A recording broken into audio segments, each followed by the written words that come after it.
as soon as we start. Welcome to On the Chain. This is Jeff here with co-host Chip. What is going on, everyone? Who is ready to go? That's what we want to know. Welcome to On the Chain. I'll tell you what, major XRP developments. There's always stuff developing in the crypto space. We're going to get into that. Verifiable, on-chain, credentials. Then we're going to get into BRICS. Then we're going to talk a little bit about what Trump is going to do positively for the crypto space and where we're at right now, because we all know that it's not in the best spot, but there are some amazing things going on.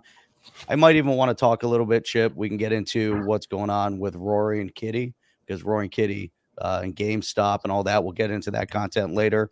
But right now, we're going to start off. So, Chip, if you're ready to kick this thing off. I say I'm ready. Let's go. Welcome to On the Chain. Ready, Freddie? Drop where you guys are coming in from. Yeah, there's so much exciting stuff. That Roaring Kitty stuff that makes me laugh so hard. They want to ban him. The exchanges want to ban him because he's doing exactly what institutional's been doing forever and a day. But it's like, oh, wait a minute. We can't have somebody. You're manipulating the marketplace. Hello. It's some big new development, Jeff. That's the best part of it. And this last one, I was reading some of the articles on it. So a couple weeks ago, sitting around $18, $19, it was actually $11, $12. Things have been progressively going up. He comes out, makes an announcement. He's coming back to social media, goes up to like 28, falls back to 21, 22. Talks about Friday was going to be his coming back stream on YouTube. Yeah. And it was crazy because you saw GameStop go from like 28 to 48, 46, 47, 48, somewhere in there. Then I checked the stock price this morning and it had dropped back down to $28. So it had a big rise, big fall. And then I was looking at some of the articles on it. It's amazing to see the spin that the articles immediately talk about kind of the lackluster comeback on social media for Roaring Kitty. And they start going after that. But if you dig into it, there was one article talking about GameStop themselves decided to drop a ridiculous amount of shares on the marketplace. So all of a sudden, there's all these new shares that they're dropping, which had a direct impact on the price because now there was more supply of shares that were made available. And GameStop themselves had come out and said something about, the overvalue of the stock price doesn't meet their financials, and it doesn't make sense. And this is all over the past couple of days. But yet, the big part, there's obviously a huge amount of FOMO. People are fired up to see where Roaring Kitty's coming from, and he's doubling down on his investment in GameStop to expect it to go up, considerably more. I think there, he has some options out there. There was some anticipation that GameStop over the last yesterday was going to go up into like the 60s. Obviously, it took a reverse turn. It's going to be interesting to watch it over the next week and see exactly, to your point, the big institutions have been doing this for years.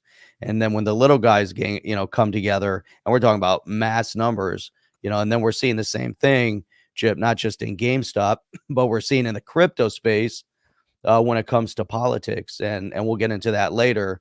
But the election coming up is really, really big right now for those that are in the crypto space. And there was some interesting commentary from Stuart Alderati we'll get into later. But I think we want to get into some XRP related content. We do. Yeah, we do.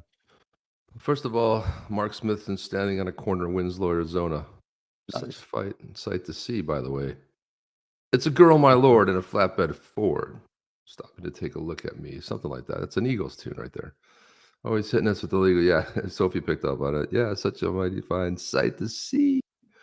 You guys are funny, man. You guys just crack me up. Pasadena. Last time I was in Pasadena, I was at the convention center there. It's a very cool place. Pasadena. That's where Disney. That's where Disneyland is. Is that where it is? Yeah, I was telling somebody when the last time I was there. I was telling somebody that you can fit Disneyland in Disney World's parking lot and still have half of the parking lot. It's tiny. It's a tiny little. Disneyland's a little disappointing, I think, when you get there, and it's You just drive up to this, a parking lot and then a theme park. It's They not still like have it. that Matterhorn there. Like I had to do the Matterhorn is like a ride that's around since the 50s or 60s or whatever, and it's never been updated. It's like the poor man's Space Mountain. It's pretty sad. But up there somewhere, there's like a full Even basketball Space court. Mountain today would be a little. It was disappointing then, Jeff. I'm not gonna lie. No, it's in Santa Ana. Well, I know it's right by there. Whatever, Santa Ana. It's close. It's Somewhere very in that close area. by past. Maybe it's not. Is it Santa Ana? Is the convention center in Pasadena? I thought it was. Anyway, I know it was very close. It's very close by. Let's put it that way. I'm sure all those areas are nearby. Santa Ana, whatever. It's the same thing. Okay, let's go do this. They have, like the I Santa wanted Ana to put this Windsor on here, Center. Jeff. Let's just talk about this. So Julian Rose put this musing out there. He said, "Hey, the odds of you being born is 1 in 400 trillion. Mhm. 260,000 out of 8 billion people in the entire world hold 10,000 XRP. The Wow. odds of you knowing about XRP and having at least 10,000 XRP are 0.00000325%. Do you understand? Let this sink in. You aren't here by mistake. You were chosen. You were chosen, people."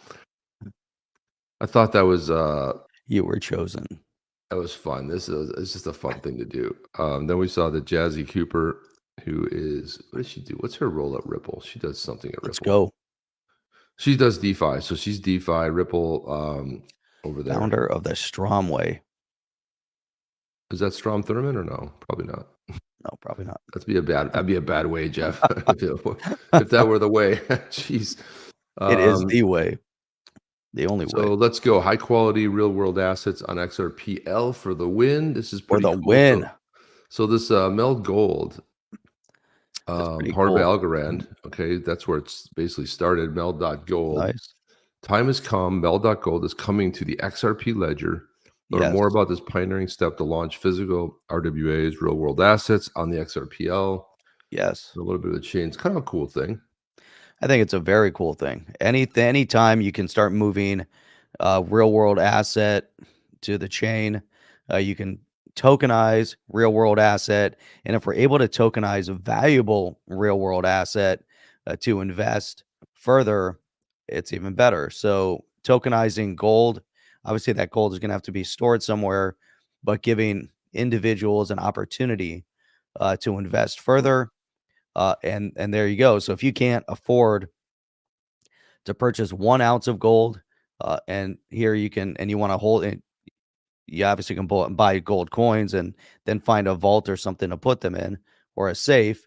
This is a great way. Tokenize the asset and expand the ecosystem. This is real world utility.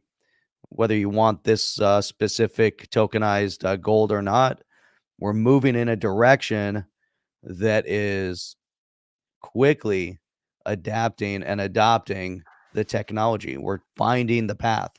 It's not about dancing bears any longer when you can tokenize a real world asset.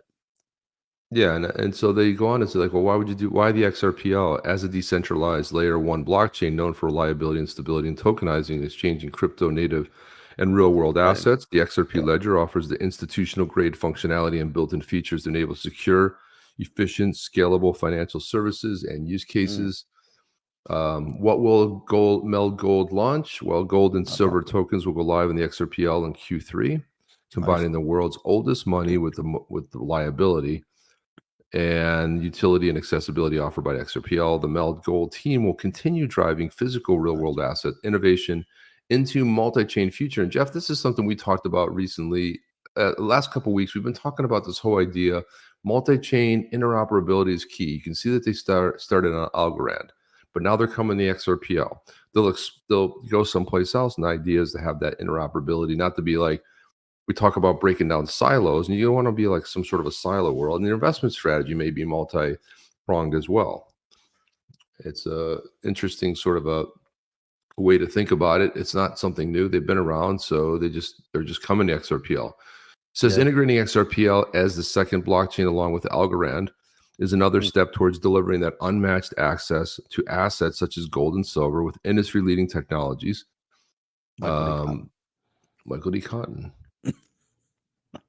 Building Circuit for Digital. He's the CPO of Altio Capital, and he's the founder of Mel Gold, and he has a Algorand little avatar there, little There you NFT go. avatar.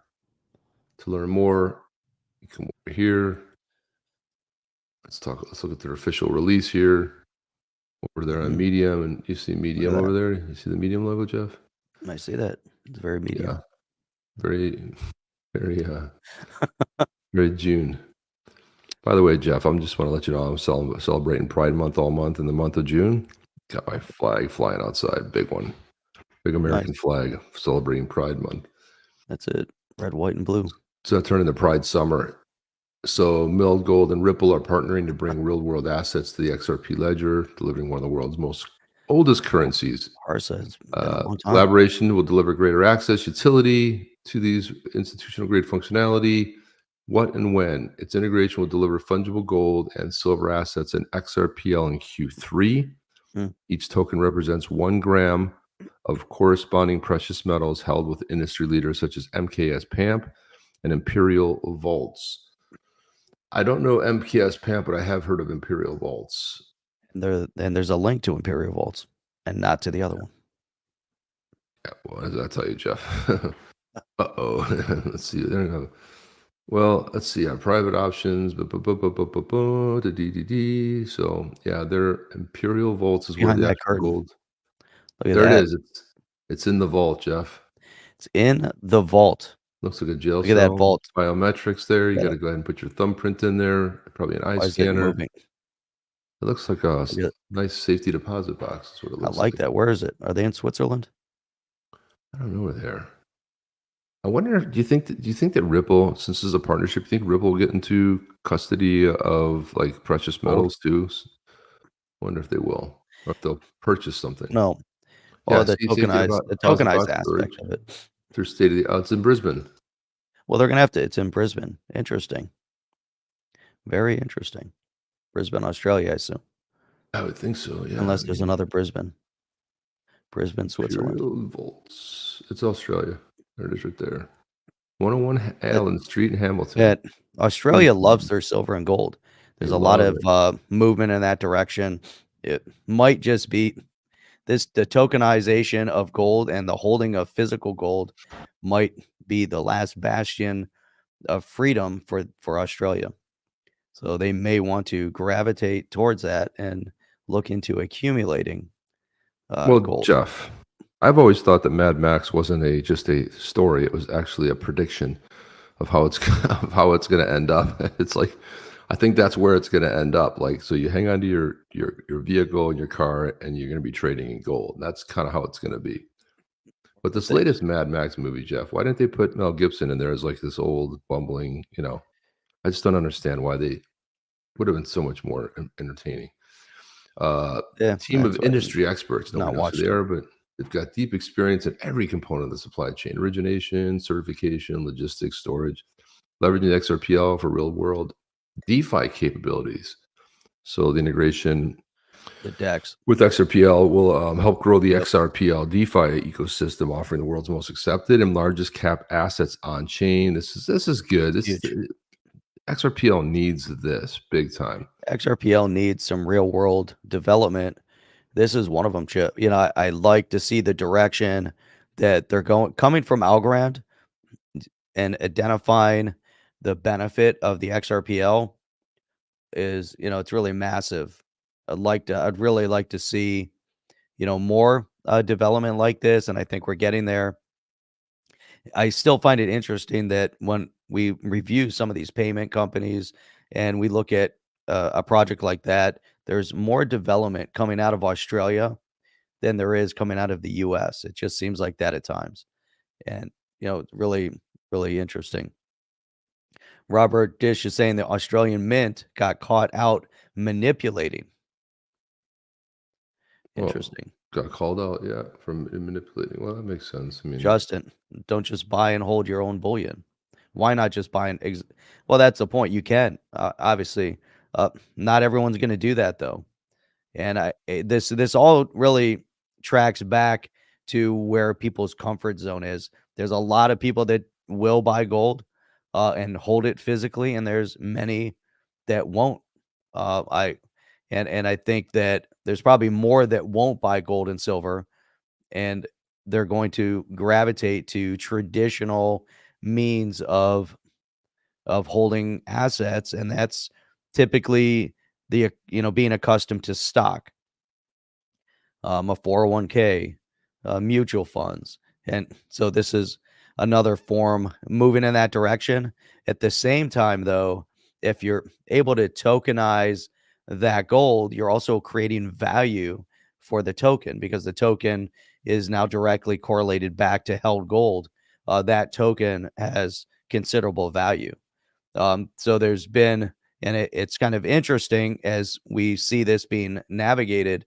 Uh, there's been talk about XRP being backed by gold, which obviously won't happen. But if you tokenize gold and you do it as an XLS, whatever, it's tokenized on the XRPL. Now all of a sudden you're creating creating a token with value. I think we're just seeing the beginning of it, Chip. I don't think this is the end all be all.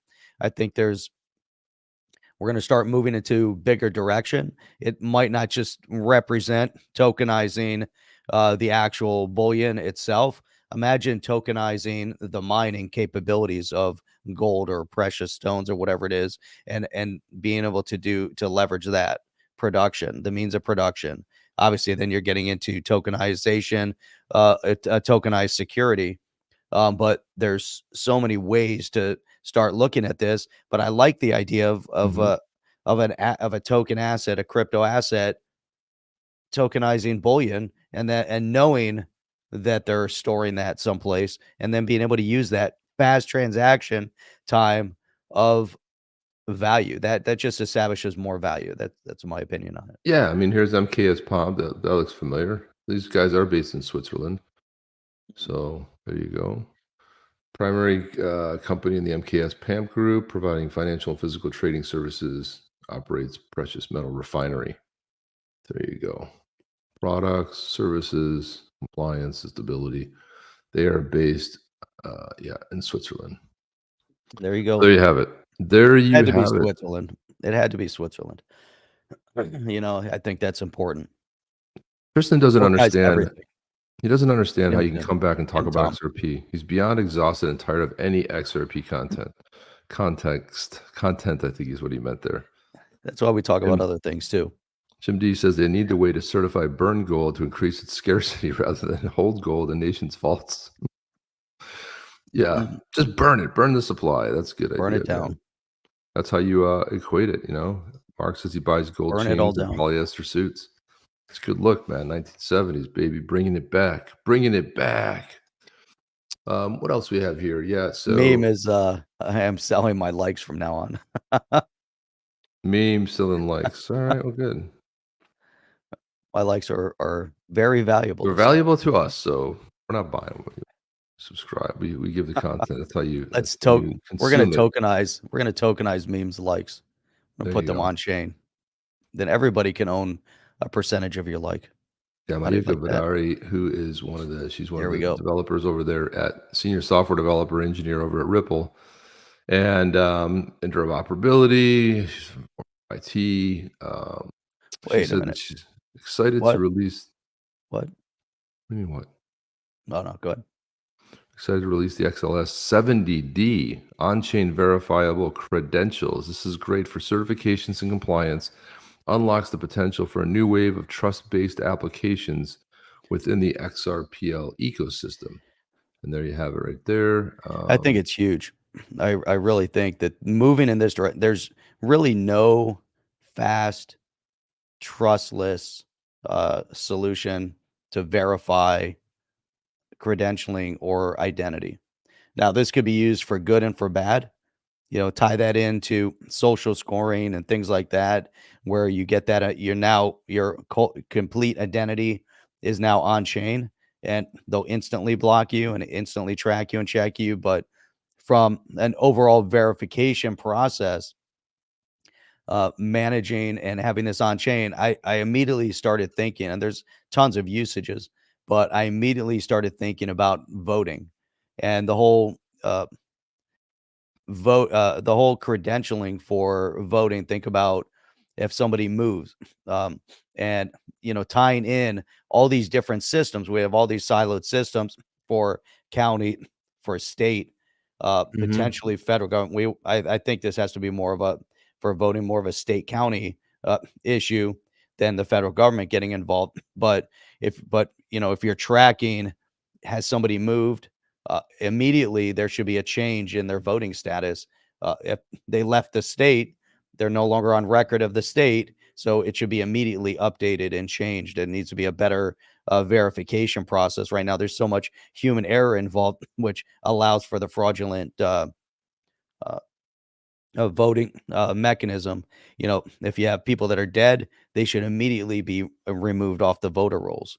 And so that's how I think about this on-chain verifiable credentialing in a voting system. Obviously, there's a lot of others, but that's like I immediately kind of went that way. That this is a great solution. Obviously, if we're looking to establish trust, if you and I are doing a transaction, and there's certain verifiable credentialing, it's a real estate transaction, or you have to prove ownership of whatever you're selling. And I'm selling something, you're buying it. I need to prove ownership. I need to prove authenticity. Imagine not having to send anything, but through the transaction, here's what I'm selling. It's automatically verified, and everything is on chain and trackable. From that perspective, I think that there's a lot of utility, and that's more of real world utility. I'm sure from a back end kind of software solution, there's the way it's all going to be implemented. Yeah, I mean, it's like it goes on to describe that while this amendment adds support for on-chain identity management and simplifies off-chain credential usage, maximizing blockchain's technology full potential for credential handling requires on-chain solutions. And the document proposes to design to actually bridge the gap. So what it does, it outlines the issuance, storage, verification of credentials directly on the XRP ledger while still supporting the privacy needs of users. That's key right there, the privacy needs of users. On-chain credentialing can streamline various processes across the XRPL ecosystem. Like, for example, financial institutions can issue verifiable credentials on the XRP ledger, attesting to a user's identity and compliance. Eliminates the need for repeated KYC, know your customer checks across different platforms, fostering a smoother user experience. And verified once, right? You don't have to keep doing it. By enabling secure and verifiable credential management. Let me see. The design adds support for creating, accepting, and deleting credentials. So this is all like the stuff there. Verify a credential, terminology, what a credential means, subject, whitelist, basic flow. But it's one of the things that I've seen come around that actually makes so much sense, where some of the stuff's been a little bit hit or miss, especially like the AMM and just some other things have been just a little bit hit or miss. But this one's a good one, Jeff. I think it's very interesting to see. Now we'll see how they vote on it. Well, that's the other thing too, right? We'll see how that goes. Some John Deaton news. So John Deaton, or not. Oh, here, just some commentary here before we move on. Stuart, I'm a great guy, so my social score will be like 1 million or something. Something like that, yeah. Yeah, we're not getting. There's no social scores in this. This is just your identity and who you are, and your KYC stuff. How you potentially use it. Steve Willits, I'm looking forward to snitching on Chip to lower his social score. Don't worry, it's probably pretty low already. I wouldn't think it needs any more help. To be honest with you. I like how Didi, when I was talking about that, he's talking about Democrats, people. Okay, gotcha. Talking about the fraud in the election. Golden Age is here. If you guys were wondering, the Golden Age, in a show where we're talking about tokenizing gold. Man, what timing! Amazing. Like, it could be any smoother there. The Golden Age shows up. My social score just showed up. 0.00000013. That's the same percentage of people that hold 10,000 XRP or more. So there you go. So you see, imagine. That's good. So John Deaton, obviously, he is running for state senator in Massachusetts. He put this out. This is good. He said Warren has sided more with the major banks than with new players that stand to empower consumers. Several weeks ago on the Boston News Channel with Sue and Matt Pritchard, I said, today Elizabeth Warren's the #1 lobbyist in America for the banking industry. And I was not exaggerating nor engaging in hyperbole. It's 100% true. So why is Elizabeth Warren so concerned over my candidacy? Because the comparison between us terrified. could not be more clear. I come from an extremely impoverished background, breaking through generational poverty, served 7 years of active duty in the United States Marine Corps. I was named Consumer Advocate of the Year. I won Defender of Freedom Award fighting for users and consumers. And for the last 22 years, I've been representing working families across Massachusetts, including iron workers, plumbers, carpenters, roofers, floor and ceiling installers, sheetrockers, brake mechanics, truck drivers, firefighters, electricians, Navy, Air Force, Coast Guard service members, insulators, farmers, heavy equipment mechanics, pipe fitters, boilers. So, just an array of people. These are the different people he's represented across the state of Massachusetts. 'Cause she'd be like, "Oh, he moved here from," and meanwhile, he went to school in Massachusetts. That's where, he spent a lot of time in Massachusetts, but she's saying like, well, he just like almost like he just showed up there. But I remember when Hillary moved in and 3 months later, she was running for Senate. So she spent 0 time in New York, where John Deaton has spent amazing amount of time, 22 years representing people. So Elizabeth Warren, on the other hand, chose to represent Travelers Insurance in her efforts to help asbestos victims, while I represented actual asbestos victims against, you got it, Travelers Insurance and other major corporations. So which one of us truly represents the little guy? If I were Senator Warren, I'd hate going up with me as well. So that was a very good assessment right there. There you go, right here. Here you go. Warren ditches consumer welfare in support of big banks. There it is. That's what he was referring to. Yeah, she's actually a clown show, Jeff. She's a clown show and a half, To say the least. Yeah, she's somewhat of a. Stuart Alderati had this to say. He put this Taught at post over Harvard. next. Remember, she taught at Harvard. And she taught at Harvard too. Yeah, taught at Harvard. $400,000 for she taught 6 credit hours, and she misrepresented herself as a Native American, and she's like 0.000000013%. She made $291,000 There you go. working at $300,000 a Harvard year. Law School. Yep. Hardly working. A highly influential law professor. She published in many fields. Her expertise was bankruptcy and commercial law. Yeah, well, that worked out really well. It was, I wonder how much she really knows about those two things. I happen to know a lot about bankruptcy. Yeah, but it looks like in Wikipedia they kind of scrubbed all the Native American stuff. That's because it's a woke publication, Jeff. That's if you want to. I mean, I was reading a wiki post the other day, and it was so much propaganda nonsense in the first 2 paragraphs. I couldn't do it anymore. And if you try to go edit it, somebody else will come right behind you and go in there and edit it. Yep. Stu Alderati, General Counsel. I want to see what you think about this statement right here, Jeff. But he is the General Counsel of Ripple. He said, it's great when crypto uses its collective voice through calls, letters, emails to Congress. But if crypto doesn't vote, it just becomes noise. Politicians on both sides of the aisle must understand the votes are on the line. What do you think about that? I think that,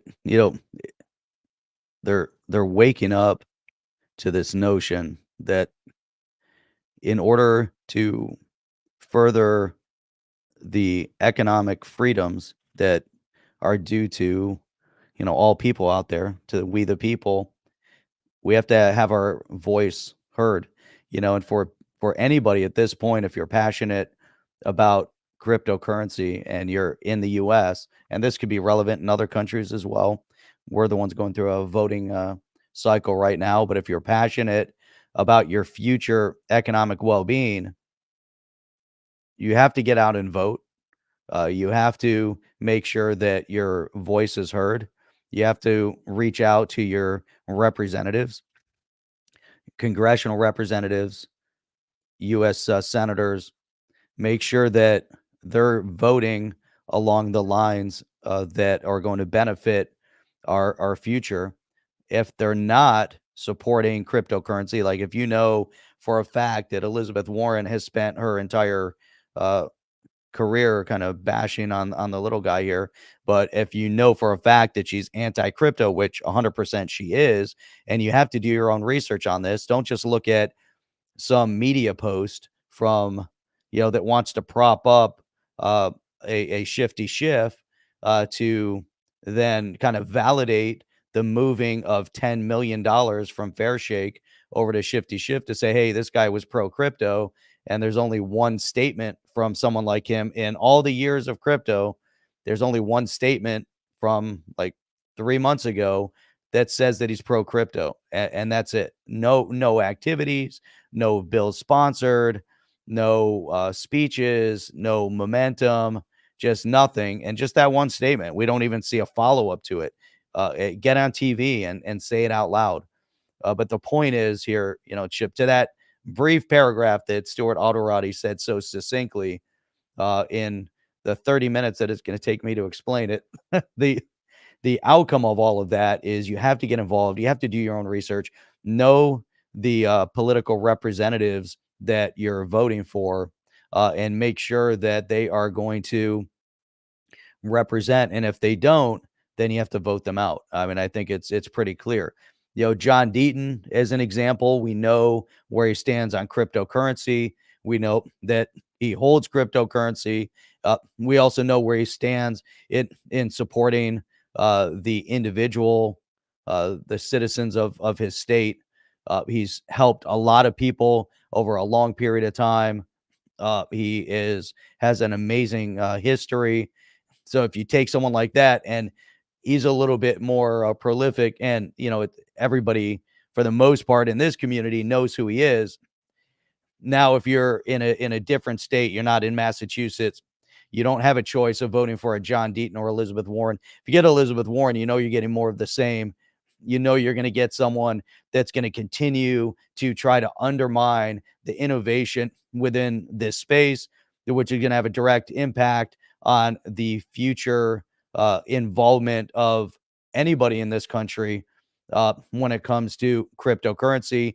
It's a direct there's going to be a direct correlation behind individuals like an Elizabeth Warren and other countries benefiting from development and key growth, new companies, new business, whatever it is, and this is all of what that represents. And I think you guys all understand it. It's very clear. There's a very clear choice as we move into 2024. There could potentially be some Democrats out there that have gravitated and taking cryptocurrency as a key agenda for them. If you look at like a Richie Torres, he's super passionate about cryptocurrency. He's come after Gary Gensler for Gary Gensler's overreach. He's passionate about other things as well. But the problem that I have a lot of times when we look at some of the Democrats that are involved is that they still support the collective. So if you're still going to support the collective and then be outspoken briefly on crypto, you're probably as a whole, your voice might just be, squashed. But if there's more and more Democrats out there that support the freedoms, that support individual liberties, that uphold the Constitution, that support your freedom of your First Amendment, your Second Amendment, and then also will support your financial freedom. And there's quite a few out there, but I think for the most part, they're afraid to stand up. Look at John Fetterman. Fetterman has come out very strong. In the Senate. We kind of know the direction he's moving in. We see where Richie Torres is. We know the direction he's moving in. They have to move from the crazed left back to the center, because as they move back to the center, they become more applicable to where this country has to go. Because if you're going to have people on the right, you have people on the left, you're always going to be polarized. As you bring kind of the center, then you start getting agreement on the direction the country has to move in. But right now it's so pulled to the left. We have to have a major shift to the right that's going to pull a lot of those on the left back to the center. That's exactly what we're seeing, though. And Stuart Alderati, again, in his succinct statement, there's so much more packed into it. Those are my 2 cents, Chip. That's, again, like I said, like 30 minutes for his 1 sentence paragraph. Yeah, but Fetterman said that he made a comment that he's no longer a progressive, and they said, "Oh, is that the label?" He goes, "No, the label left me. I didn't leave the label." So he's starting to. What happens when you have like a little? Your brain starts healing again, and it starts turning. I wanted to put this up. You'd mentioned this in your diatribe, this long rant that you had, but we talked a little bit about Fair Shake and Fair Shake giving $10 million to Shifty Schiff. $10 million in a primary race he was never going to lose. He's not a pro advocate for crypto. They gave it to somebody because it's a partisan. This Fair Shake is partisan. 90% has gone to Democrats. They gave him $10 million. It's ridiculous, In a right? primary. Yeah, in a primary, by the way. And then they've not even reached out to John Deaton, who's running against arguably one of the most anti-crypto people outside of Gary Gensler, but somebody in Congress itself. Yeah, you can say, some other folks, but nobody has the influence that Elizabeth Warren has. And there was an interview. Dr. Phil did an interview with Trump, and Trump goes on for 20 seconds about if Shifty Schiff's neck. This is a great little video here. Stupid people. I call him Watermelon Head. He's got the thinnest neck I've ever seen. How it holds up that head. He's got a neck that's about a size 6. Very unattractive guy, both inside and outside. And people say, "Oh, that's such a terrible thing to say." That's okay. Very unattractive guy. Here's the thing. These are bad people. And Dr. Phil's at the end. He's trying not to laugh. But he goes on about he calls him pencil. What's he call him? Pencil neck, watermelon head. I just thought that was funny. It was Katie Porter that was running against. Yeah, nobody. Yeah, because what they were trying to infer is that, and this is why they were afraid of her. They said that she was a Elizabeth Warren protege. She's a former Elizabeth Warren student. But you're not concerned about the actual Elizabeth Warren, just the student? I mean, Katie Porter is nobody. She's just a state representative. I mean, she's nobody. Well, she's and she was anti-crypto, but you tell me we're anti-crypto. Yeah, so she's a congresswoman. I think this is her here, right? Yeah. Katie Porter. Yeah. So look where she stands on border security. She believes the border security and well-defined immigration policies are essential. She'll maintain the security of our nation's border and hold the government accountable to treat detainees with dignity and fairness consistent with our values. But she went down to, might agree and disagree on the full path to do that. I think that, yes, they need to be held with dignity. They shouldn't be allowed in this country. But she believes in a well-defined immigration policy. We can dig in and see what that is. But of everything, she actually went down to the border. Did Shifty Schiff go to the border and go investigate? Would she have been as bad? Where do they both stand? Or are they both equal? And they basically just crushed her because they just wanted to keep him there because he's been there forever. I don't know. I go through all of her what are her key issues? Border security, education, foreign affairs, gun safety. I think they're probably both exactly on the same. If we were to put them side by side, I'm sure they're going to be, on equal footing pretty much across the board. So why did they choose one over the other? Well, here you go. She's strongly against crypto, Jeff, right? So here's her notable statements. CBDC Anti-Surveillance Act, she voted against it. The FIT 21 bill, she voted against it. At the 121, she voted against it. So she's anti-crypto. She's definitely anti-crypto. But what is the major distinction between her and Shifty Schiff? Did he vote again, in favor of these three, just because he's in this election cycle right now and he's trying to hold power? And maybe in their case, they know who he is. They're just trying to hold their crony in power. They don't like to see, but $10 million were given to him to make sure that he won that primary. I mean, that just, it's amazing to me. So it's amazing that Fair Shake was willing to get involved in that primary. Now, what is their stance on Elizabeth Warren? Look at this. Strongly supports crypto. He made 5 statements about crypto. The CBDC Anti-Surveillance Act, voted against it. FIT 21 bill, he voted for it. The SAB 121 joint resolution, he voted against it. That was the easy one for everyone to vote for. Very consequential. Well, how is he pro-crypto? He's not. Somewhat pro-crypto because he voted for FIT 21 bill because they gave him $10 million. I mean, this is a joke. That's it. I mean, that's it. And I just, a PAC can do what they want, give what they want. They're supposed to be bipartisan. Like you said, when you look at the numbers, they gave like 600,000 to Republicans, 700,000 to Democrats, and then, oh, by the way, $10 million to Shifty Schiff. All right, so What is the payback? I mean, that it just kills me. It just kills me. But again, we have to look and see what's going to happen after the primary. They decided to get involved in one primary. They obviously are trying to keep him in power. There's more to it than that. There's other power players that have to be behind Fair Shake that are buddies with him. There's got to be a payback someplace. But now as we move past August and we move past primaries, we'll see where they put their money. Because if they put their money and they don't support John Deaton against Elizabeth Warren, we know exactly where they stand. Look at this, Jeff. Look at this. Look at how long this is. Look at anti-crypto, and very anti-crypto. Look at this. Very anti-crypto. Look at this. Yep. How long this is. So, there it is. So she's an absolute clown show. She's almost a parody. It's how ridiculously, incredibly dumb. She actually passed herself off as a Native American to fool and to just basically be a grifter in every way she can of her life. And then we'll look at this other clown, Ian Kane, she should have stepped down. Who was a protege. So yeah, she should have been forced to step down. Why not? It's embarrassing. You're always talking about misappropriating other people's culture, and you did it to get your ride into Harvard to teach at the university. Then you have this clown, Ian Kane, who is an absolute Democrat plant. He's only ever donated at Democrats. He's taken photos with Biden, smiling, and with Warren. Notable statements, blah, blah, blah, somewhat pro-crypto. I stand with the crypto questionnaire, He's and it's so easy just to come out and make those statements now. But let's see the track record of where they stood, and build a case as to why you're pro-crypto. What is your history with it? What was your game-changing moment that say, hey, this is why I'm adopting crypto. This is what I think.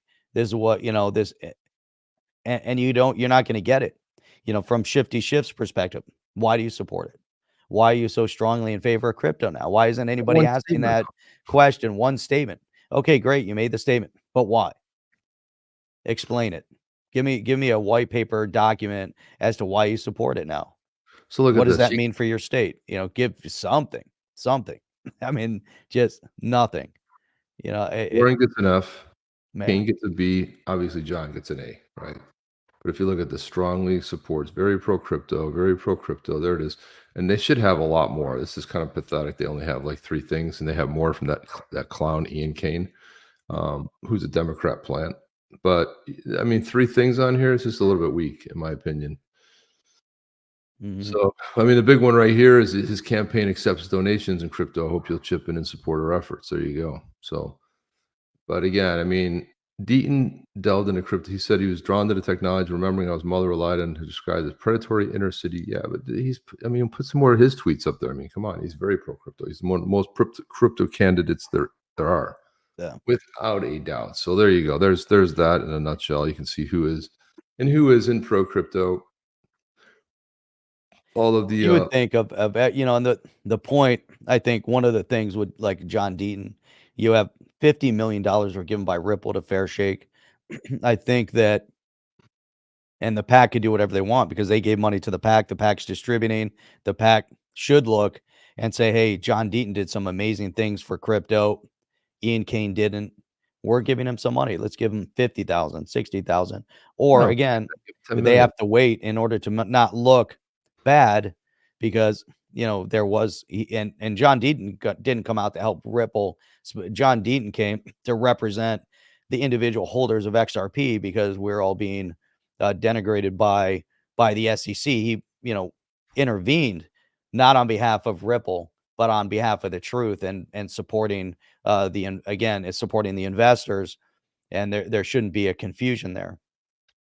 So if anybody is pro crypto, it's definitely John Deaton, putting it all out there. He didn't have to intervene. He didn't have to, volunteer all of his time and effort to do what he did. And he didn't have to run for Senate right now. Why is Ian Kane running? What is his objective?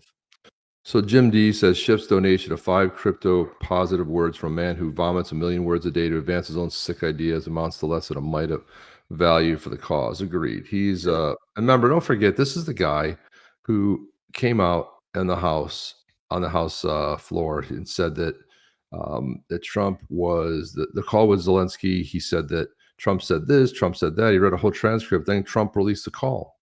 He made it all up. It was all garbage. He was the one that was all in on the fake, Steele dossier. He was all, this is this, and I've seen the evidence, and there's more to come. Just a complete, just a liar. I mean, basically, just a liar. He's a horrible representative. I mean, I don't care. He's you want to talk on just a nut job, right? Proven wrong time and time again. It's just a real sick sort of a dude. And then you look at, and I know you put this up there with Adam Schiff from Stand With Crypto. I don't know if you pulled that with standwithcrypto.org, but if you go to some of the statements that they quoted to show that he is somewhat pro crypto, Adam Schiff completed the Stand With Crypto questionnaire and demonstrated support for crypto and digital assets. He emphasized the importance of crypto in driving technological innovation, economic growth, and job creation. This is from February 6th of 2024. And then, Adam Schiff said, and this, we've read those statements back. This was February 1st. That was it. This is the only statement from him and nothing else since then. We need to grow these important industries and work hard to keep these companies and the innovation and jobs they bring here in California. California is on the forefront of new development and technology, from Web3 and quantum computing to crypto and blockchain, as well as biotech and climate tech. We need to develop comprehensive regulatory framework to ensure these companies and jobs stay here and grow here. But this is when he was voted against the 21. Yeah, he voted against it. The SAB. He voted for Fit 21, but he voted against SAB and the SAB 121, which obviously was stupid. Which is critical. You needed the entire framework. So if we're going to talk about the whole framework, he voted for one, didn't vote for the other. I disagree with him that California is on the forefront of these new developments in technology. I think California is on the back end of it. California is on the losing end of it. I think companies are fleeing California. I believe, and granted, he represents California. I think the big winners, Wyoming, Montana, Texas, and Florida, those are the big winners because companies, financial institutions are fleeing New York, and tech institutions are fleeing California. They don't want any part of it. They're on the losing end, and it's not because of what an Adam Schiff may or may not do to support it, because he's obviously representing in the Senate, but to the point where the governor and the state laws of California are also chasing all of those companies out. It doesn't help that for the most part, the left-wing side of the U.S. government, the Democrats, are for the most part, the majority, anti-crypto. And there's a small handful coming out with one statement when you're going through an election cycle, which is typical. That's what they always do. They come out, they're like, oh, we support this minority group. We support this financial innovation. We support this. You hear nothing from them. It's not in their website. You see nothing. Then all of a sudden they start pandering because they're trying to win an election. Right. And that's around the time they were taking on Katie Porter. Right. So it's the same as Biden. Biden's like, all of a sudden he's going to get tough on the border. And Trump says, you just have to have an executive order with one sentence. Reinstate all the executive orders that you eliminated on day one when you joined, and reinstate all of the executive orders on the border for Donald J. Trump. That's Donald J. Trump. That's it. You're done. Look at David Design says the U.S., the most corrupt corporation on the planet, medical system, pay to play justice system, pay to play politics. Don't get me started. Yeah, follow the money, David. You're spot on right there. It is follow the money. Follow the money, follow the corruption. It's always been about the money. It's always gone to the money. It's always, dead ego for sure, man. All in state. I mean, it's all factual. It's not like, this is based on opinion. You just got to see what's happened over the past 4 years, and you understand the direction. But it happened before 4 years ago. California didn't just start falling. New York didn't just start falling. So one of the rising politicians in Canada, hopefully will be the next prime minister, is this guy. Canada didn't just start falling. Well, Canada's been in Canada's trouble. a disaster right Pierre now. Palaveri, he's like this guy is just if people could articulate any subject, and you got to understand too, the media in Canada is so lefty left. There's not even I don't even think there's close the to worst. center there. There is no conservative media there. It's just all left. And look how they try to get him on this, and look at how he responds. And this is how you do it, because this is how you handle these questions, and it comes back to as you listen, we'll bring it around towards how he articulates. Question is regarding the housing problem. CHMC has said that Canada needs 5.8 million houses to restore the housing affordability. Liberal says that they have that already in the budget to be focused on the housing and the fairness for the Canadians, which you disagree. Why do you disagree, and what's your plan? Okay, I don't disagree. So here's the first thing. This is the typical question I press. You disagree. Like they try to plant stuff with people. They try to put the words, put the words in your mouth. They do stuff that you didn't say. He's like, hey, I didn't disagree. The math disagrees. They've promised they're going to build. So they promised they're going to double home building. Their own housing agency said since they made that promise, home building has gone down, and that it will go down next year and the year after that. Look at my exchange with Trudeau in the House of Commons last week. To get to 3.9 million, forget 5.9 million, to get to 3.9 million new homes by the scheduled deadline of 2031 that Trudeau promised, he needs to build 550,000 homes a year. Okay. I asked him 6 times in the House of Commons, are we going to build 550,000 homes this year? He wouldn't answer. Well, the truth is he's on track right now to building about 200,000 homes, not even half of what he's promised. It's a matter of me disagreeing. It's a mathematical fact. He's not delivering. It's a mathematical fact that 9 years ago when I was housing minister, the average rent for a one-bedroom was $973. Now it's $2,000. Right? These are the facts. So has he spent a lot of money on housing programs? Yes.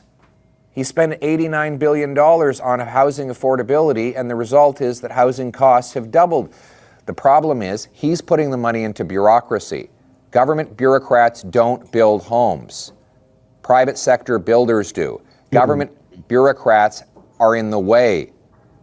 So we need to get the government bureaucracy out of the way and deliver fast, affordable permits to build the homes. 1/3 of the cost of every newly built home in Ontario is government permits and taxes. 1/3. That's more than we spend on the labor to build the home. So we're spending more on the bureaucrats who don't build anything than we do on the carpenters, framers, plumbers, and electricians who build. Isn't that insane? Like when you buy a house, do you not find it incredible? You have this beautiful house, and you say, well, where did the money, I'm buying the house for, now say it's $1 million. What does the $1 million go to? You know, you break it down, lumber, materials. You think more money goes to people sitting in government offices than goes to the people swinging the hammers, fitting the pipes, framing the lumber. It doesn't make sense. We need to cut the bureaucracy, and that's why my common sense plan will require cities free up land, speed up permits, cut development charges and fees as a condition of getting federal funds. If they don't hit my targets, they won't get their money, and there'll be less of those bureaucrats in those corner offices. So if they beat the target, they'll get more money. We're going to pay our municipalities the way we pay realtors and builders for the number of homes. So what I like about this is he brings it back. It's like, hey, government doesn't do anything. Government takes. What happened to you, Jeff? Did you bring it freeze up there? Looks like you freeze. This happened to me on Wednesday. Did it? It happened to me Wednesday. I moved everything over to my right screen, and it just blocks me. It just cuts out everything. My camera, everything. You still thinking about that point? Because you look like you're still. What's that? You look like you're deep in thought. That point. Oh, can you see me? I can't even see myself. There's a freeze frame. There's a freeze frame. It's like this. You looking off to the side, real serious. Here, I'll look off to the other side. Oh, I was trying to do something over here on this monitor, and this happened to me the other day. I think there's a glitch in the monitor. It's a glitch in the matrix Glitch in the matrix for because sure. it just What I love about this Pierre Poilievre, and I don't even know if I'm saying his name properly, but what I like about this guy, he talks about common sense, which isn't so common anymore, which he said multiple times. But listen, I mean, when you listen to what he just said, you'd be hard pressed to disagree with what he just said. That how can you have a third of the cost going to bureaucrats, right? It seems to be excessive. There you go. Now at least see a freeze frame of you. It seems a little bit on the excessive side. it disconnected my camera. Did it? That's Crazy. bizarro. And so when I think about this think about Pierre, who is challenging all the time, and he'll be hopefully if he gets the run for prime minister, he'll be the next prime minister because he makes a lot of sense and he can make Canada great again because Canada was an awesome country and it's gone downhill. And he just says, well, if you have, in order to hit your target, you need to build 550,000 houses a year. And he talks about who should be getting the money and who should be doing the work, not the government.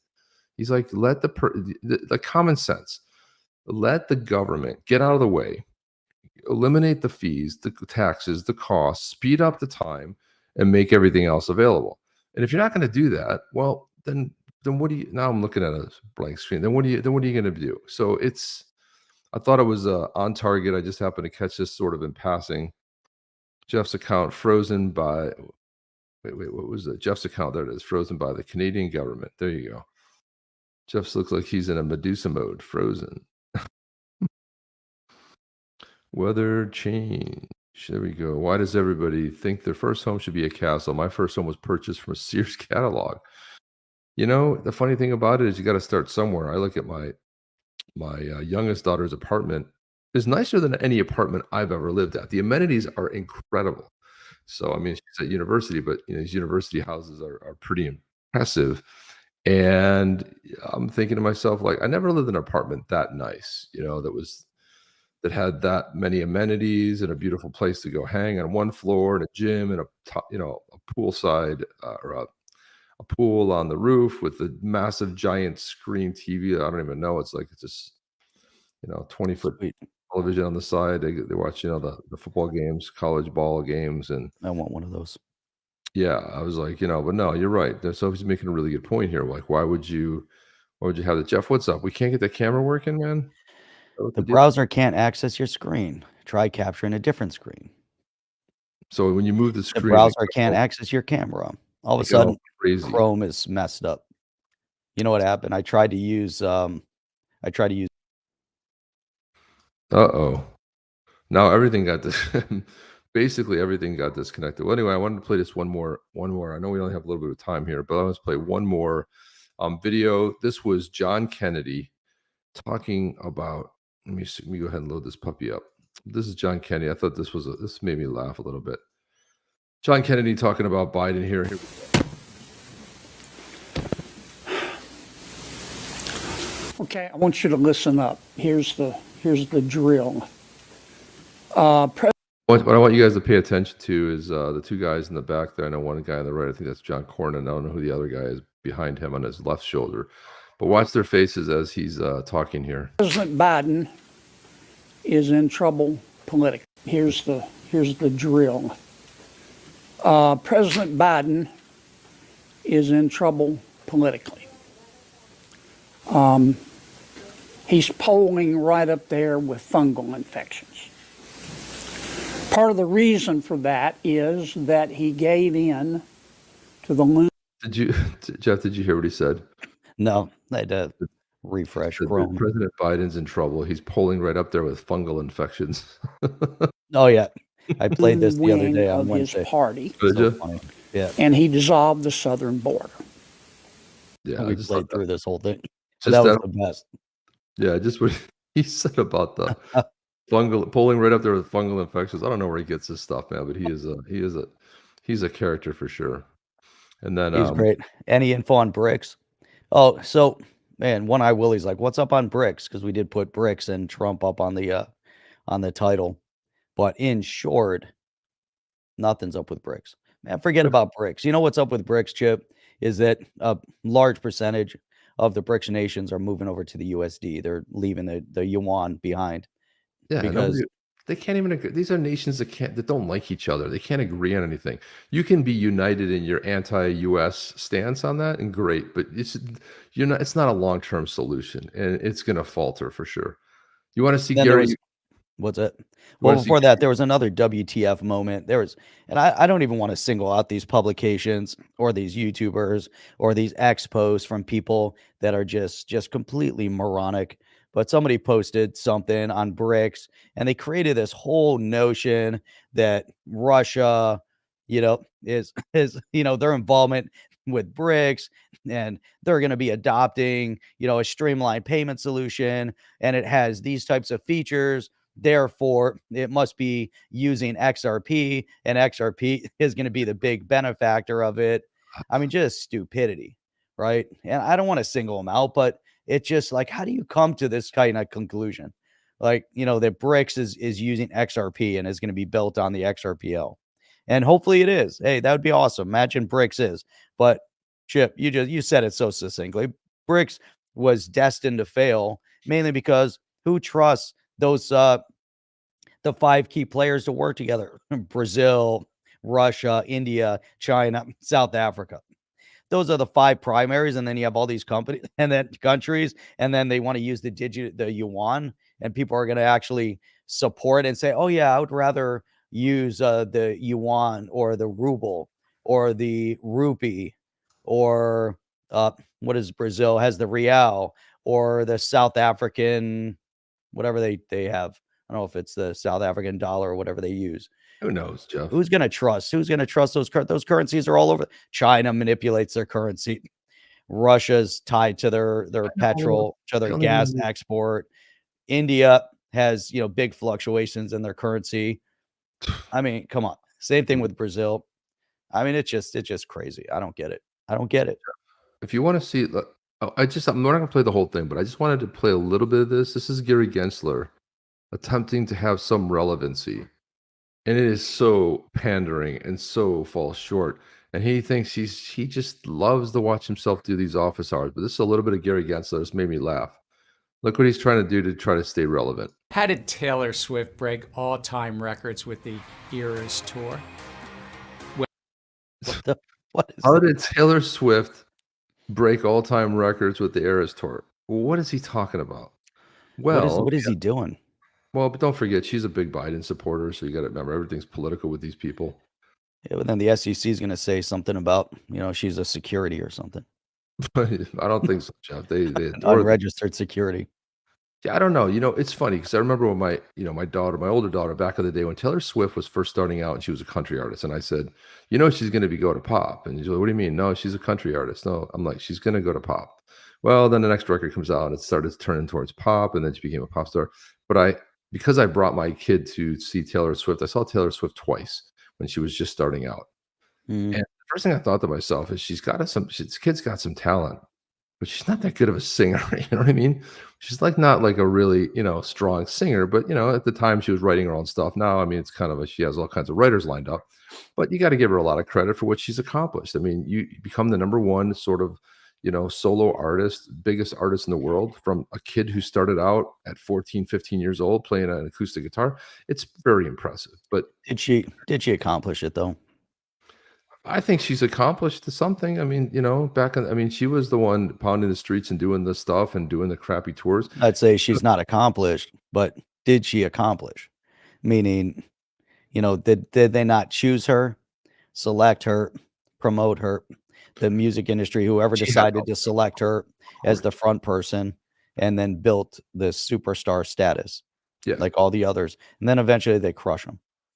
They do. Well, beyond her remarkable talent, why is he talking about there's this? also a lot of value in sharing one's story. Oh. And here at the SEC, there's also lots of talent and history. So you're going to tie your talent and history into Taylor Swift. So, okay. as we celebrate the SEC's 90th anniversary, let's take an Eras tour of our Oh my God. What a douche. An Eras tour. Who does this? Why in the world would he compare? So now we're going to go down history lane. After the 1929 market crash, President Roosevelt signed the first of the federal securities laws, in 1933. State. He followed a year later with the passage of the Securities Exchange Act, making 1934. June 6, 1934, our birthday here at the SEC. Oh, we should have celebrated with Gary. And then he appointed Joe Kennedy forgot. Sr. as our first chair. Yeah, no corruption there, right? The very first chair of the SEC, Joe Kennedy, who was basically running contraband, Jeff, who was probably one of the most corrupt people, of the time. Holy cow. Roosevelt went on to work with Congress to enact 5 more securities laws. And taken together, they formed the foundation of our capital markets. These laws were about protecting the investing public by ensuring they had what Roosevelt called complete and truthful disclosure. The SEC was created to ensure that the markets worked free of fraud. What's that say, Jeff? Who trusts America when they can confiscation Russian assets? It out again. Billion. West losing its trust in the global economy. That is a fact.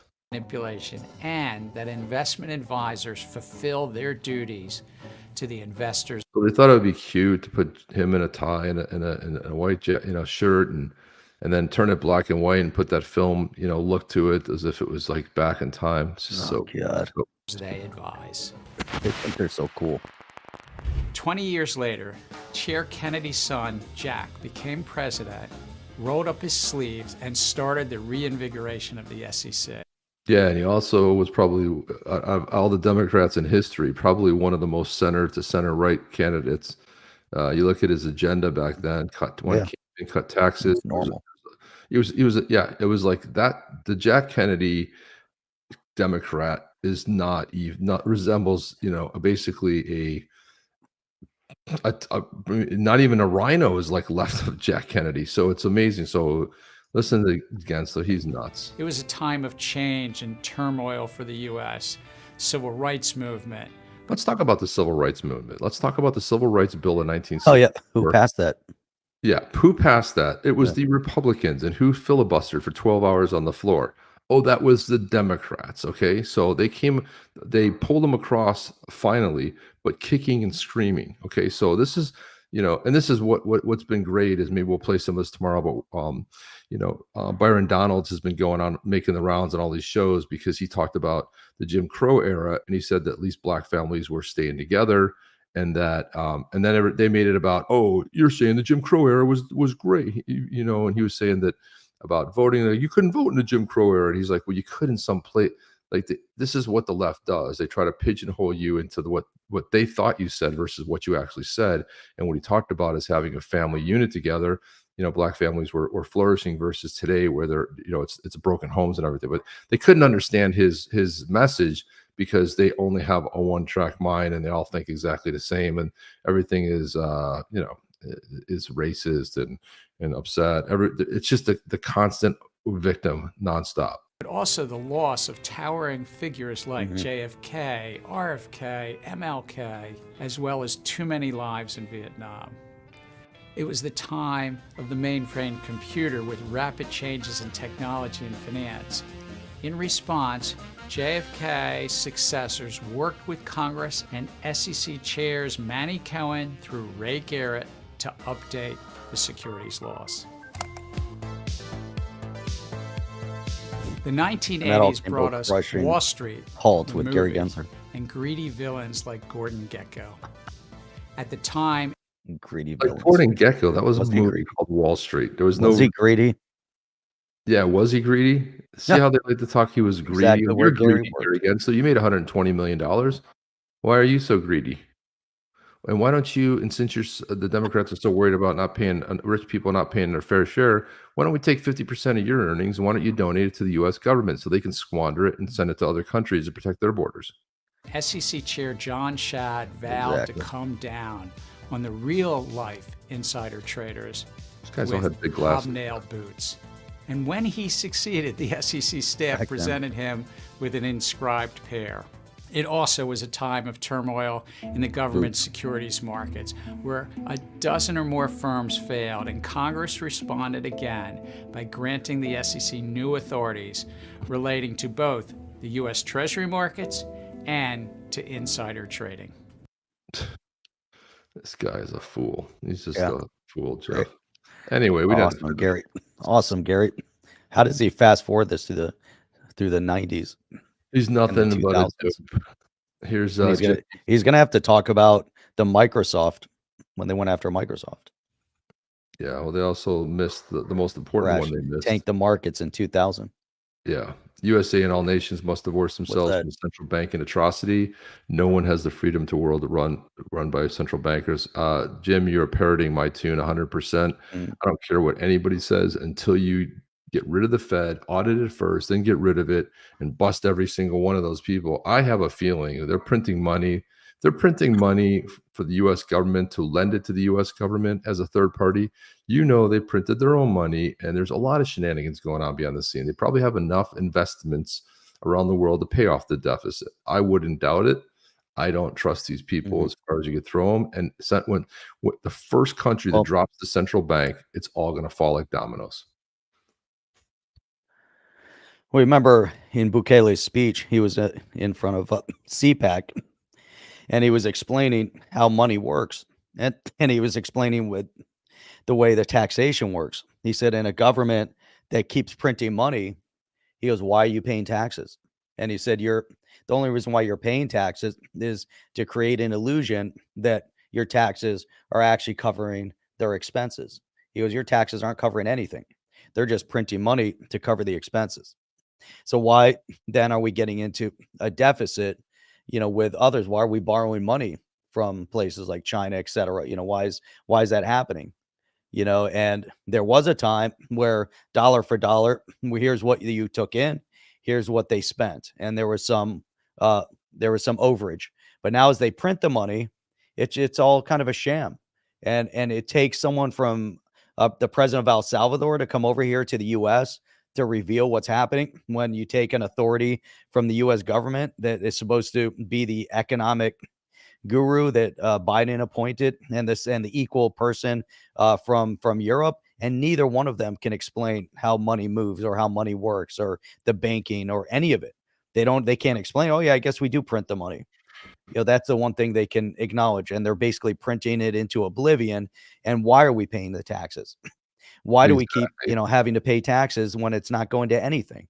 Well, what's going on with that? And why do they keep increasing it? They're increasing taxes to keep you poor. They're increasing taxes to crush innovation. Yeah. Eventually, if Biden had his way with 25% tax on unrealized gain and like 50% tax on realized gain, and they said, it's only people that are earning over 100 million. All right. So those people earning over 100 million, once you start taxing from that perspective, their money is going to be gone. All the money they would have invested in new businesses and development and all of that will be gone. And it'll be 100% the government. And, then it crushed. Look what happened in California with the increase of minimum wages in California on fast food. It's crushing restaurants. But there was an exception within the clause, apparently. I haven't read through it clearly, but, based on some of the articles, that it excluded sandwich restaurants that made sandwiches, not just fast food. I don't, it's the whole thing is just kind of crazy to where, the California economy is a perfect example of what's going to happen on a national level if we continue down the path. Yeah. So I think it's very, very clear. It's so clear who you have to vote for. That's why, crypto, innovation, etc. So yeah, I mean, everything. Every time Gary mentions capital formation, I feel nauseous. Jim D says we're financing our own enemies through the NGOs. 100% agreed on that. States can't print money to have balance the budget, yet California goes over budget. So true. Bukele also pointed out way over budget. He said, if you want to see how the U.S. has lost it and it's not the same country, he said, look in California. They spent 6 years to build this rail system that they didn't even start while the Empire State Building was built in a year. You look at the Golden Gate Bridge, which is at the time an engineering feat that was built, I think, in 45 years. It's just incredible to see how I saw this vet. It was a 100-year-old vet crying, saying, we went over there and we fought. We died for this country, and look what it's turned into. And you got to get back to the basics, and you got to get back to what the country's founding and all of this other stuff. You want to do all this nonsense, great, but you're not going to shove it down our throats. When you're a 0.5% of the minority, and you're going to get we have a whole entire month to celebrate debauchery. It's ridiculous to me. And meanwhile, MLK gets a day. All the presidents get one day. July, the birth of the nation, gets one day, and we're going to celebrate. That's why I've got my flag flying for Pride Month. So there you go. Look at the congestion price. Well, they just got rid of the congestion pricing because they know it's 9%. Hochul came out and said, "These are tough times. We've got to be." Yeah, well, everything's tough when the election time comes around. You can always, and this is how you know the left always moves to the center. And as soon as they win, back over to the extreme left again. So she was going to suspend the congestion pricing. And that congestion tax, she's already suspending it. It works so well over in London because you can't figure out the zones. And I drove through one. Then you got to pay it. And it was like £10 a day or more, whatever it was, every time you went through a zone. And it was just, it's so absurd. And that's what they want to add in New York City. Like, that's what's going to help. That's going to they keep trying to push people in this insane direction. It's so crazy. Everything that we're seeing. That's why you look at what Millet is doing. Millet is firing 50,000 government workers. That's coming up. He just cut his Europe trip short. He's not going to participate in the G7. He's not participating in the Ukraine summit. Jeff, I've always wondered. Like, it's amazing to see the president of Argentina and El Salvador, how they're standing up to be the supporters of and the leaders of freedom on a global stage. Yes and no. I've always wondered if it was ever going to happen that we would see a dictator who had good intentions. And his name is Nayib Bukele. We do have a dictator because when he rounded up 75,000 gang members, there was no due process. Not that it was it was a dictator with good intentions. Well, there was due process because there was no due process. Let 8,000 people go. So there was due process. They brought him to tribune. No, they did not. They did not. They let 8,000 people He said they did. go. He said they did. They let 8,000 people go, but there were no trials for the rest of them. Courts. Nope. This is why it's good to be a good dictator. Not the rest of them. If you're a dictator with good intentions, then you can produce stuff like this swiftly and clean it up. But most of the time, it's 99% of the other dictators don't have good intentions. They talk a good game, And right. But I think that this gives them an opportunity. No, but they didn't have speedy. Gives them an opportunity to adjust their system. Well, let's see if he adjusts it. I mean, I'm not just saying he's not doing great things, but he's doing things under the auspice of being a phenomenal dictator with good intentions, which is good. Where I see what Millet is doing too. I mean, in 6 months he has a surplus, right? Because he shut down all the government offices. This is what you need to do, and Trump has to go in there and just delete. Not 75%. This is what Reagan did. Reagan went in there and basically chopped the government down 50%. By the time he left office, there were more people working in the government than when he started. So this is good intentions are great, but if you don't execute it, it's just meaningless. And you got to get rid of the Fed. You got to start cleaning stuff up. You got to get rid of the FBI. You got to get rid of the CIA. You got to get rid of all these 3-letter agencies that are just. There's too many people. All these new jobs are all government jobs. It's like at some point, who pays for all this? Everything's a great idea until someone. Well, that's a solid point. That's a solid point in terms of the jobs. Think about if you work for the government, right? And you see politicians coming and going, and you're in one of the agencies, you're in one of whatever branch of government, whatever, doesn't matter. But you're there, you're going to be there for 40 years, 20 years there, whatever amount of time you're going to work there. And you might have different positions throughout government. The presidents come and go, representatives come and go. For the most part, you're there. And from a federal employee's perspective, I'm sure they look at it, say, hey, we're the ones that run the government. These elected officials come and go, and they might be the spokesperson, and all these agencies have to get along with each other. So they're the ones that are going to create the direction. That's why they're so pompous, because they're so pompous with, bringing, when they halt some of these guys in front of Congress, they're like, look, we're the ones who run this place. You guys can say whatever you want in Congress. You're going to be gone in a couple years, and when you're gone, you're going to be gone. And so and that's why they're like, I don't answer to you. And some of these government officials, it's almost like they get tenure where they can't fire them. And that's Oh, even pretty much, worse. yeah, pretty much. You It's know, like how do these people get fired in government? It's like they're there forever they because are. then they have the whatever, it's so corrupted. I like that 75% just get rid of everybody, fire everybody. There's no Fire reason 'em to all. have them there. No. And These even small Elon Musk proved it within X. He proved it. Yeah, you They get didn't rid of even like need all those people in 90%. X to run X. That's right. And everything gets What too was the big. percentage? I think it was like 70% of the people he got let go over time. Yeah. Jim D says the debauchery Yeah. inflicted on big How Western amazing is cities, it? deliberate means to discount the real estate, to sell it off to elitists, to siphon equity. This is a really good point. This has happened before. It's history always repeats, but you're right. You go ahead and you turn it into crap. Then you go in there, you start cleaning it up. Next thing you know, you bought real estate on the cheap and the real estate values go through the roof. And this is what we're seeing happening in San Francisco and some other cities, although I don't know that it makes a full rebound, but at some point it could. Yeah, you guys think Trump is going to get rid of the FBI and CIA? He really ought to, quite honestly, start over. These big government organizations just do more harm than good. And it's sad because probably 70% or 80% of the people that work there have good intentions. But again, the leadership is corrupt. Everybody's fueling their pockets. Everybody's trying to wag the dog with their own, try to make their own outcomes. And I think that's the really big thing. Robert D says that they go to work for Well, the that's what it is, Chip. I think you hit it. It's not the agency, it's the leadership. Get rid of that whole echelon of Well, leadership and how they interact. my good buddy, who's a The hardcore agencies themselves conservative, on the ground. he's a hardcore conservative out of Texas, Jeff. And one of the things he says, he's all for secession. And I'm like, dude, the problem with secession is that you have a short-term fix and then a long-term problem. And why? And I said, the case for that is Yep.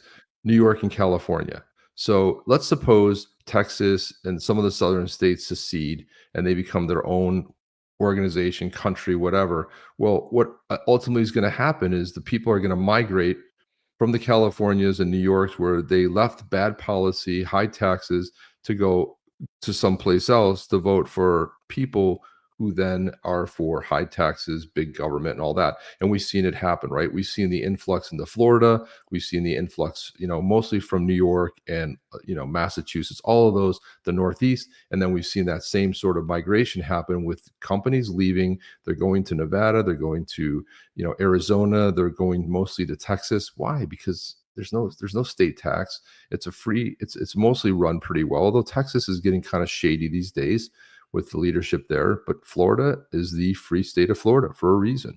And I say that when you do secession, you're going to be in the same boat. The people are all going to want to go live in the shiny place where everything is great, and until and they'll just turn it again, right? So I saw another interview making the rounds. It was the Hungarian, one of the ministers over there, and he was being challenged by a BBC reporter, and he was saying, "Look, we want to keep Hungary hungry."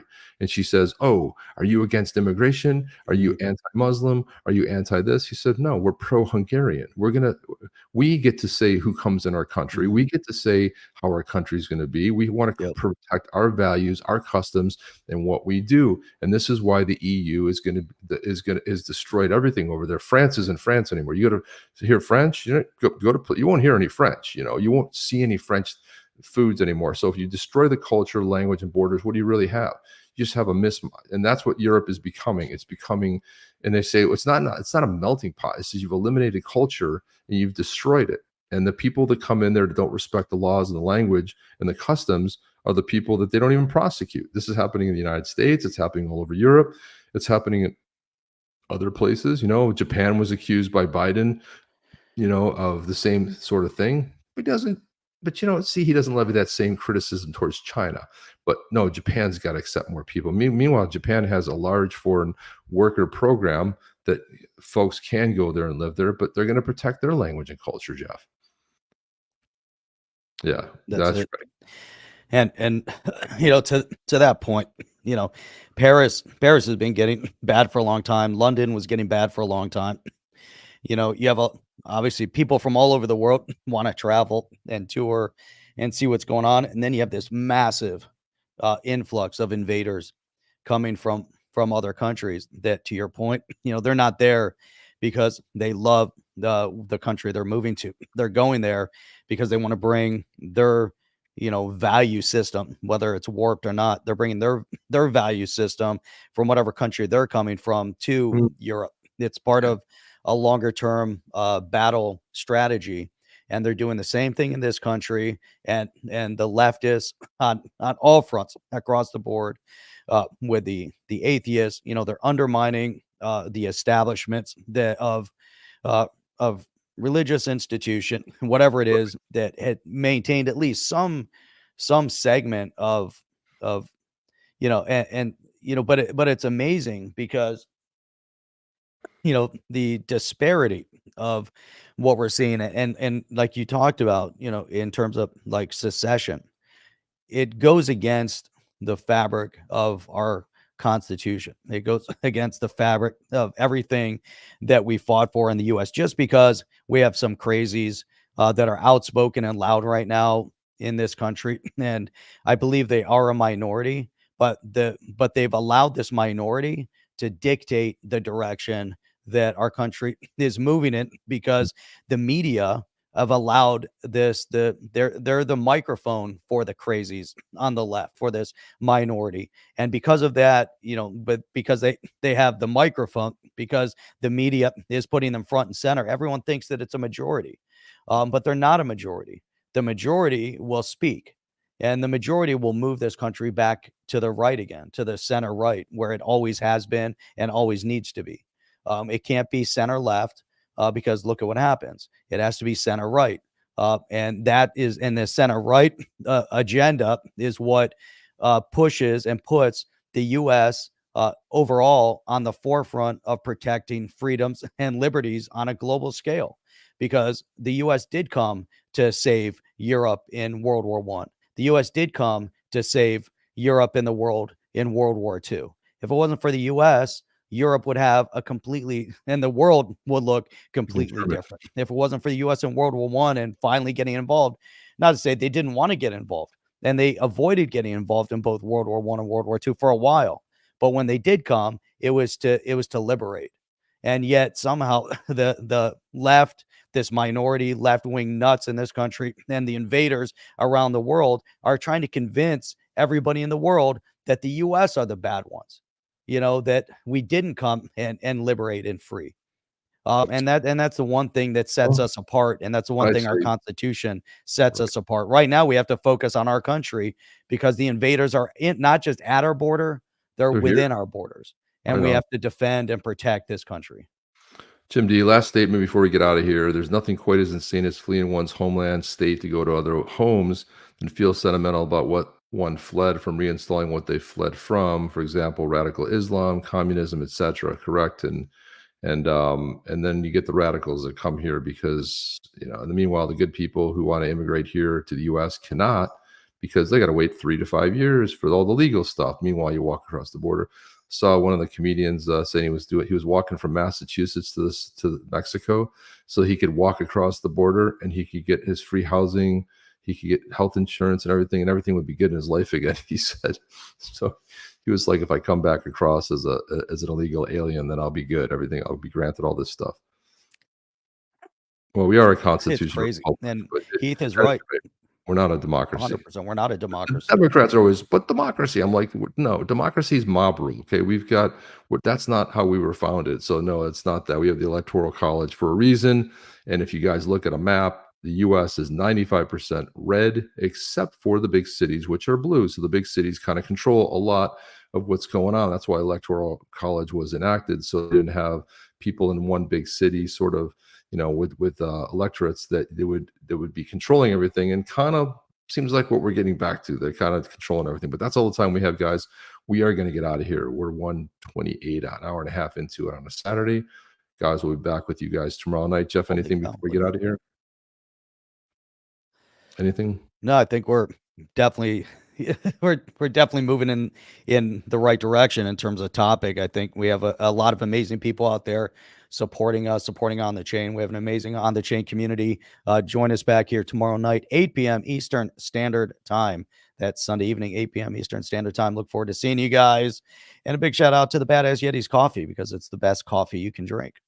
That's right. And we'll have some announcement too about our next That's NFT project, it. Badass Chimps, which will be on another chain. We're going to Oh, try yeah. to experiment a little bit there. So we'll talk a little bit about that once we get that going, but it's going to be pretty exciting. Anyway, that's all the time we have, guys. Chip and Jeff. Oh, see you guys on the next one. Are you down with OTC?